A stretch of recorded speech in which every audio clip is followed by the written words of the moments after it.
Morning. I'm going to share for maybe 15 minutes or so, and then Joel's going to share for a little bit. I want to share on something that we don't really talk about that much. And I was reading it the other day, and I wanted to read in 2 Corinthians chapter 8. But it's about giving. And I'm always hesitant to share on it because when I grew up, sometimes it was shared on a lot, and maybe out of a wrong motive because, people wanted, pastors or whoever wanted people to just give and give and give. And, we go to these different revival meetings, and it seemed to be more about giving in the tithes offering than it was about revival. And so it kind of got a sour taste in my mouth about that. Here, none of us in leadership take any money for ourselves. We all have jobs that we work at. And so we can, when people give here, we don't take it for ourselves. We pay some bills and we give to the needy as the opportunities arise. But I wanted to read this in the NLT version from 1 Corinthians chapter 8.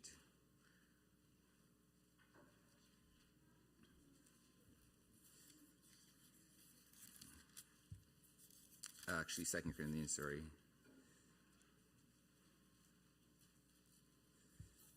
All right, so it says, "Moreover, brethren, we make known to you the grace of God bestowed on the churches of Macedonia, that in a great trial of affliction, the abundance of their joy and their deep poverty abounded in the riches of their liberality." Sorry, I'm reading the wrong version.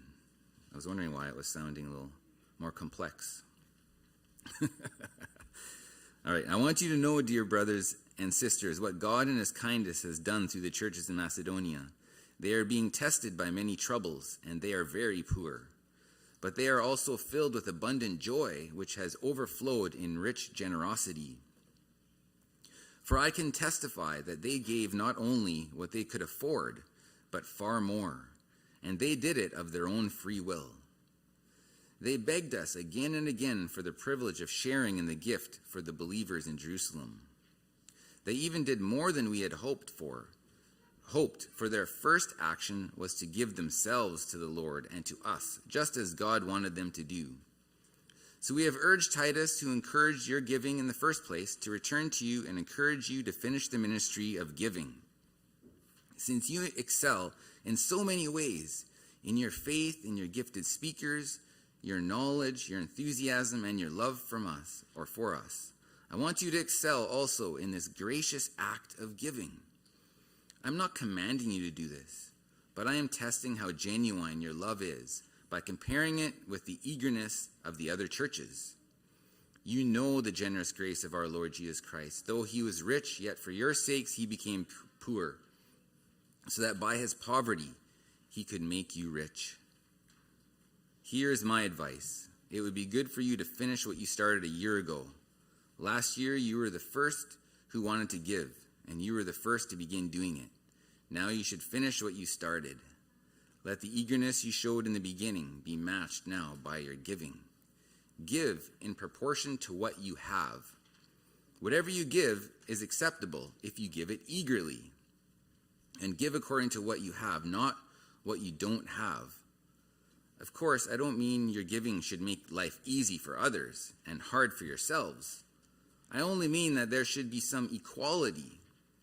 Right now, you have plenty and can help those who are in need. Later, they will have plenty and can share with you when you need it. In this way, things will be equal. As the scriptures say, those who gathered a lot had nothing left over. Those who gathered only a little had enough. So there's quite a bit of truth there and some principles we can learn about giving. First off, when in 1 Corinthians 16, we think about, okay, well, how often should we give or when should we give?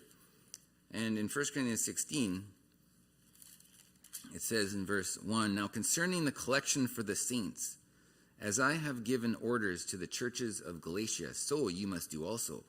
On the first day of the week, Let each one of you lay something aside, storing up as he may prosper, that there may be no collections when I come.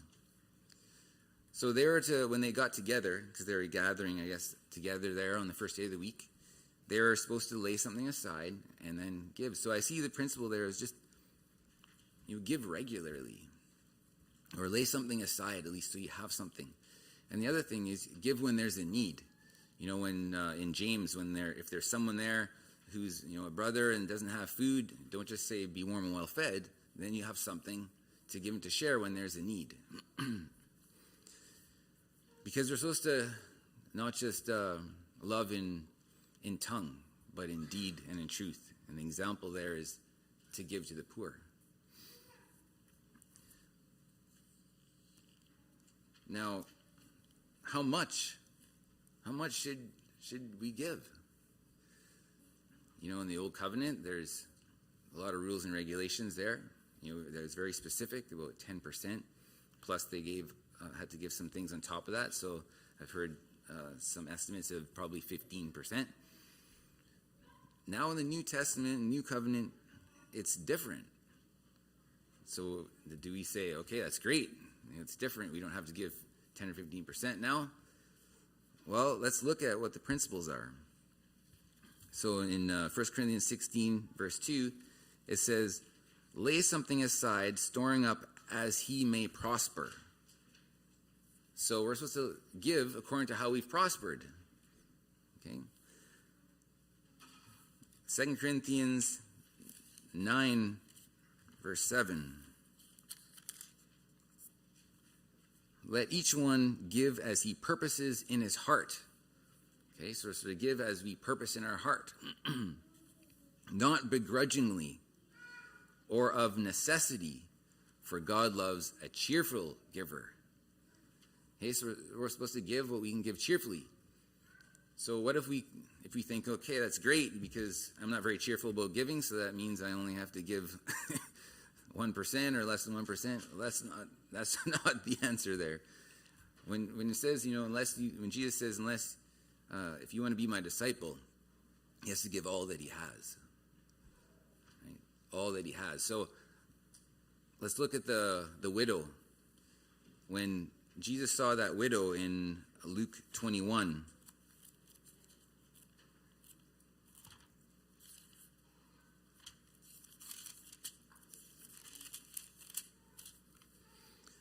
in verse 1, he looked up and saw the rich putting their gifts into the treasury, and he saw also a certain poor widow putting in 2 mites. 2 mites, just very small copper coins. He said, truly I say to you that this poor widow has put in more than all. For all these out of their abundance have put in offerings for God, but she out of her poverty put in all the livelihood that she had. The principle there is, she put in all that she had. And I trust that she gave it cheerfully. But she knew that God would provide. God was going to provide because it does say when you give, it will be given back to you. That verse has been misinterpreted many times, and I grew up hearing that, saying, give all and then you're going to be millionaires and so on. And that's not what it's saying. When she gave her 2 mites, you can be sure that she had meals that day. She had meals the next and the next. The Lord provided. So, if we're stingy in our giving, that shows, where our heart is at. You look at Cain and Abel. Why was Cain not accepted? Cain's offering is because the problem was with Cain and his heart, not the offering. He didn't offer the best. Right? He gave second best. And so the Lord wants us to give our best, the first fruits. So let's look here back in 2 Corinthians chapter 8.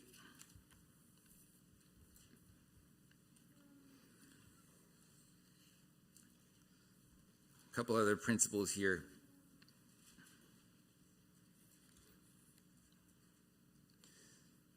So in verse 12, whatever you give it eagerly, or it is acceptable if you give it eagerly. So give eagerly. It's good to be generous and to give eagerly, and give according to what you have, not what you don't have. So what that means is, don't go in debt to give. Okay, you give according to what you have. I mean, the widow went from 2 copper coins to none, and that was all that she had. But she didn't go in debt. And also, I would recommend, don't give if you have a personal debt with somebody. If, say, you borrowed money from a brother, you really needed it, and you owed him $10,000, and he wants his money back, but you're saying you don't have money to pay for it, and then you're giving, you're putting your offering in and so on, and he sees that, he's going to be bitter. So I'm not talking about a mortgage or something where you have something for. That's a bank. But if you have a personal debt with somebody, you should pay your debts before you start being generous and giving to somebody else. So give according to what you have, not according to what you don't have. All right, so those Corinthians, it was like a year before, they were like eager to give. And then they stopped.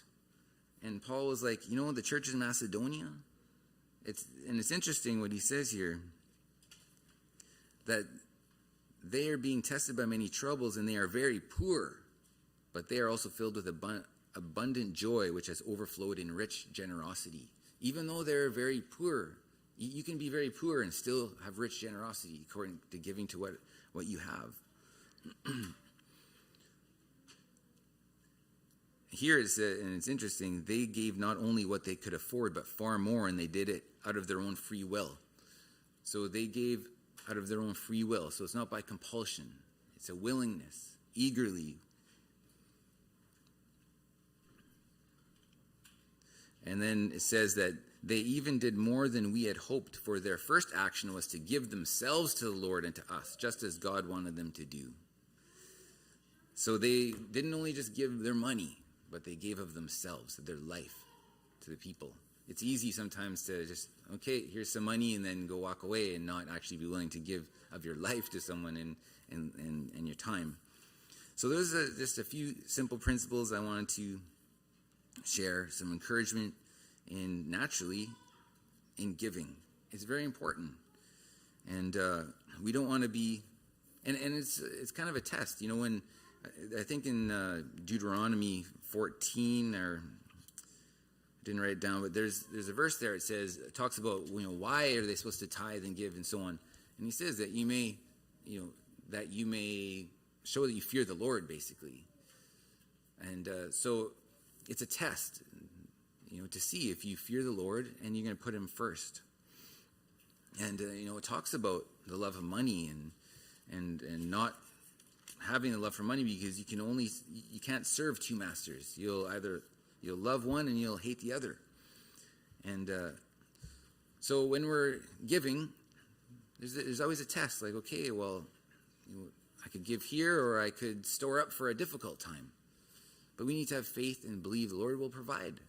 And part of that is, when they gathered the manna, some gathered much and some gathered little, but no one had a lack, because those who gathered much shared with those who gathered little. And that's how it says, and Paul says that there might be equality. And so the same principle goes for us. Some have less and some have more. And you're not supposed to give so that there's a hardship. He said, don't make it so that you're just hard done by, and then you make it easy for someone else and you're just suffering, but that everyone might have no lack. And so a few principles that I learned there in giving, and I thought it was good to go over it. We don't often talk about it. The Lord loves a cheerful giver, and so let's continue to be cheerful.